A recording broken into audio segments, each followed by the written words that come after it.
Hey, Andy here from builderhottub.com. In this video, I'm going to talk about how to fill your hot tub with water correctly. So let's go ahead and take a look.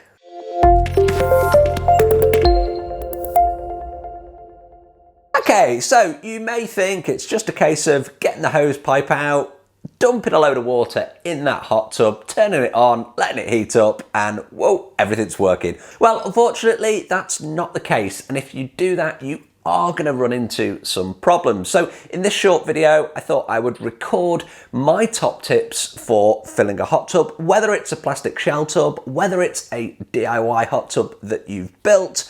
The process is very similar, and by the end of this video you should be able to fill that tub without any airlocks, and it will make life so much easier for you. Now, before we get onto that, always a great opportunity, you know I like to get this in there, to say please do subscribe to the channel. It just gives me loads of motivation to make these videos. I do 2 long form videos just like this every single week, a whole bunch of shorts, and everything on my channel focuses on hot tubs, plunge pools, parts, air source heat pumps, and pretty much everything in between. Okay, so with that out the way, how do we start filling a hot tub? Well, first things first, you want to fill from the highest possible point. So why do you want to do that? Well, if you simply drop the water into the hot tub, what happens is the water forces air into the pipes, and the air's got nowhere to go. You're putting more and more water in there. The pressure forcing the water into the pipes, thus trapping the air, is greater than the pressure that the air can place onto the water. So it gets stuck in the pipes. What does that mean? Well, it means that when you turn your pumps on, your pumps will be running, but quite often you just don't see anything happening in the tub. There's no water coming out of the jets.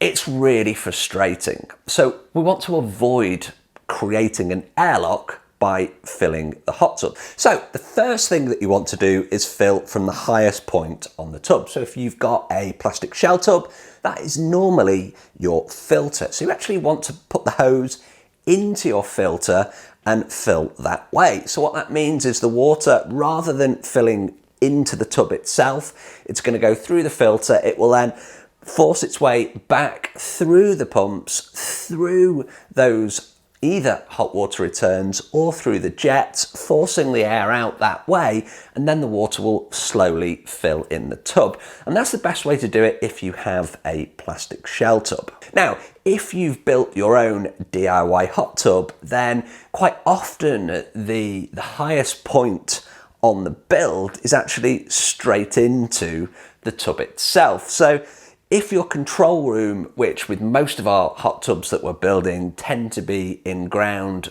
below the waterline and lower than the tub, you can actually end up forcing a whole bunch of air into the system, and it can be really difficult to actually get that air out. So how do we avoid that happening? Well, here's a top tip for you, and this works for both plastic shell tubs and our own DIY hot tubs, is once you've got the water over the inward suction drains, turn the tub on and run the jets for 10-15 seconds.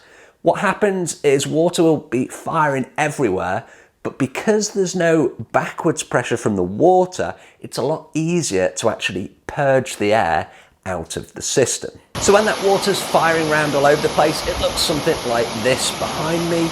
But what it does is it gets that air out of the system. Now, you don't want to be running your pumps dry, so don't be turning them on at all unless the level of the water is above the inward suction drains. You don't want to be just running these totally dry with no water going through them. They will burn out if you do it for a prolonged period of time.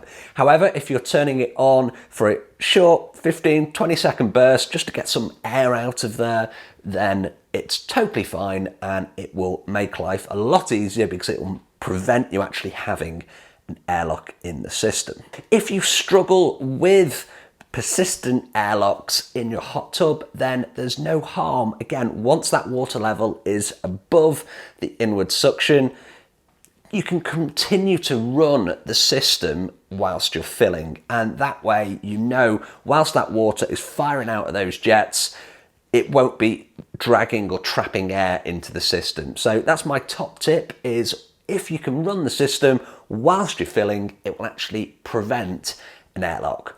What do you do if you've got a really stubborn airlock? Well, I've got lots of videos and blog posts on the website about this as well. The easiest way and the quickest way to resolve things is drop the water line below the jets, below the hot water returns, leave it above the actual inward suction, run the system and then fill whilst it's running, and that will make sure that you don't have any airlocks during your hot tub fill up. Hopefully you found this short video useful. As always, I appreciate the view. Thanks ever so much for watching, and I will see you on the next video. If you've liked this video, please do like, share and subscribe to the channel. I'll see you on the next video.